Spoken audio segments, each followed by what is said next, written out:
Hello guys, my name is Anna and I'm from Ukraine. And if you're new to the channel, please subscribe because the world needs to know more about Ukraine. I have started vlogging after the very first days of brutal Russian invasion to my beautiful and independent country Ukraine, and I'm sure that on my channel you will be able to witness our joint victory over this Russian evil. And today is going to be one of my favorite vlogs officially, and I'm afraid that I'm a bit overexcited to share with you the news that I consider of paramount importance, and that is about the liberation of Belgorod, Bryansk and possibly Russia in future. So let me explain you what is going on in the regions, Russian regions that border with Ukraine, and why it is so super important. First of all, today, main Ukrainian intelligence agency proved that it is working on the creation of the special demilitarized safety zone. But no, not in Ukraine. No, not on the border. Yes, in Russia. So finally, we are working on the creation of the demilitarized zone in Russia. Like Putin dreamt, but not in Russia and Ukraine, but who cares? So, and things are becoming real with the help of, no, not Ukrainians who invaded Russia, we don't know, but real Russians, Russian citizens, ethnic Russians, as they like to say, who are fighting for the liberation of Russia and support freedom and independence of Ukraine. Yes, I was super excited to find out that such exist. And they represent Russian Volunteer Corps and Legion Svoboda. So they are fighting for the liberation of Russia. I have checked some of their addresses that they have posted in Telegram channels this night, standing close to the names of the cities in Bryansk and Belgorod regions, proclaiming that they have liberated these cities from rotten Russian regime. And they encourage Russians to support them, to fight against Putin's corruption, to fight against Russian isolation, and to return back Russia to normality, because nobody wants to be mobilized and die in Ukraine. So these people say that they have liberated a number of settlements in Bryansk and Belgorod regions, and this is actually true. From what we know from the news, the fights are taking place now in the town of Ivoron, which has a very Ukrainian name because many years ago these territories were Ukrainian, but we're not Russians to reshape the borders. We are only wanting to create this safety zone. Actually, this is a good idea to apply in future after we win and create a really broad zone in Russia that borders to Ukraine and making it totally neutral and totally safe. And I think this is a good idea for other democratic countries that border Russia to avoid any kinds of their aggression or whatever. So this is really happening. And today, lots of important messages are sent to Russian society, to Russian government and President Putin, because I think even when they want to create this informational vacuum around him, it is impossible with such things.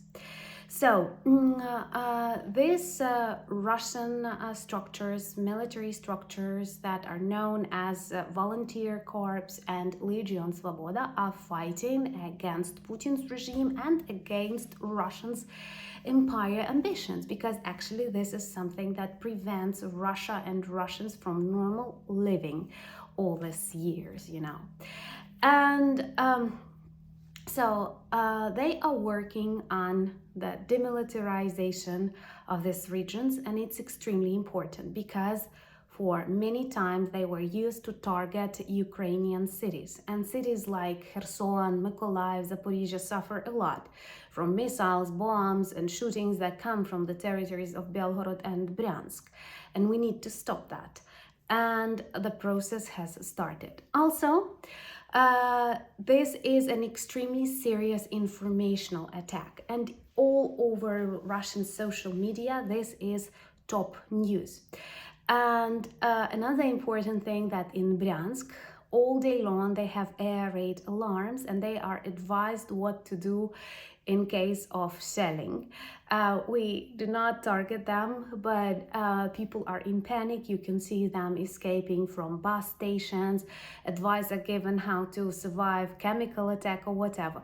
We are not orcs, but like people typically expect others to treat them the way they do. So that's why Russians are very terrified. And if you read their social media, if you read Telegram channels, there are lots of photos, there are lots of print screens, and they are fascinating.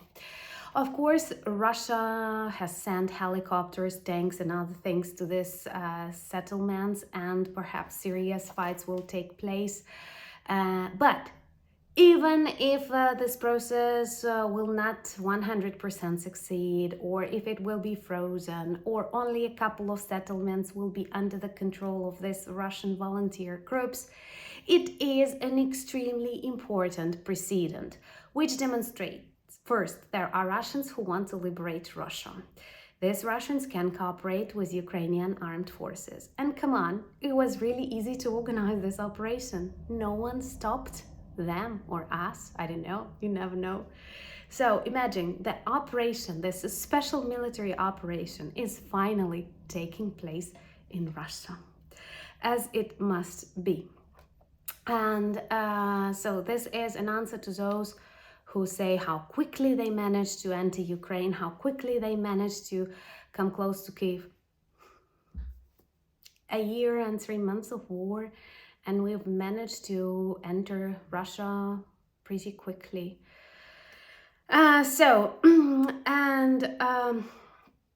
This is an extremely important signal, and an extremely important and extremely effective operation of Ukrainian intelligence service in cooperation with Russian citizens who are against this Russian war in Ukraine. And this demonstrates a lot to Putin, to Putin's allies, to Russians, that they are in trouble and they shouldn't have started this war. And once again, this operation also gives us a perfect idea that this special safety demilitarized zone must be all around Russian border with the democratic world. And to tell you the truth, I agree that liberation of Russia is impossible without Russians, and I'm pretty surprised, honestly, that such people exist and they have started conducting operations supervised and agreed with Ukrainian intelligence services, and actually people in Bryansk and Belgorod feel it now better than anybody else. What I also like is fantastic sense of humor and lots of memes that appeared, an extreme informational attack that ordinary Ukrainian users make on Russian Belgorod, Bryansk social media. There are lots of memes. For example, how the Minister of Defense, Shoigu, tells Putin that Russians have success in our Russian have success, but like these are different Russians, meaning these are not the ones who support you. Or in some Belgorod publics, you can find people who say, okay, I'm going to buy some Ukrainian national dress so they don't touch me.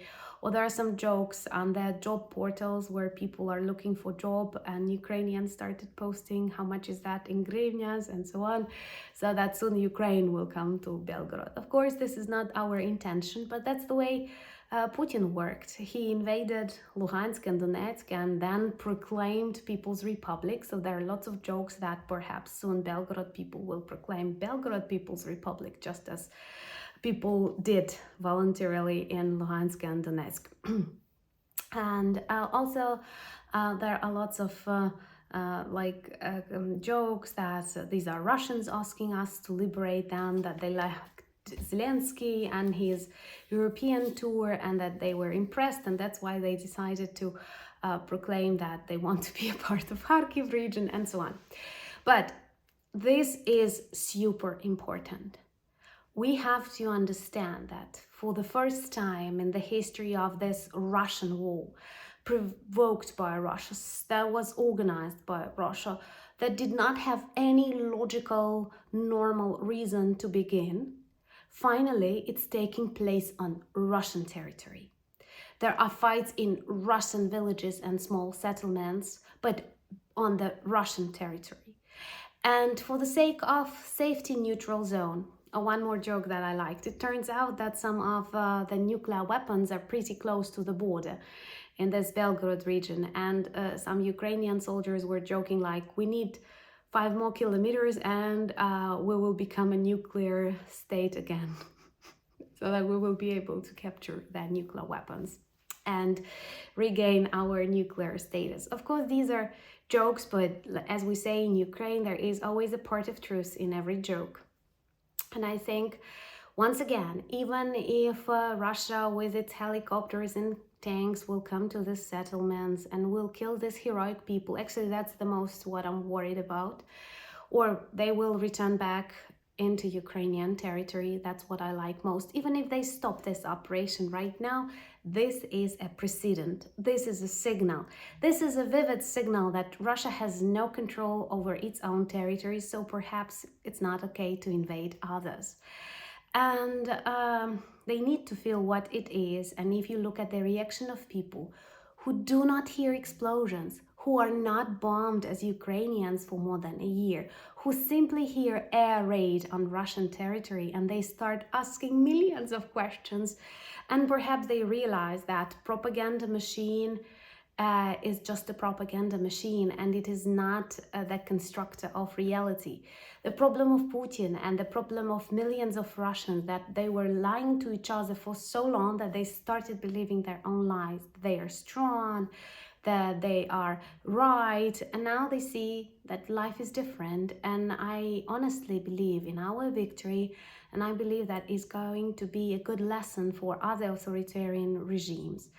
So thank you so much for your support. Thank you for buying me coffees and becoming my patrons and supporting my channel.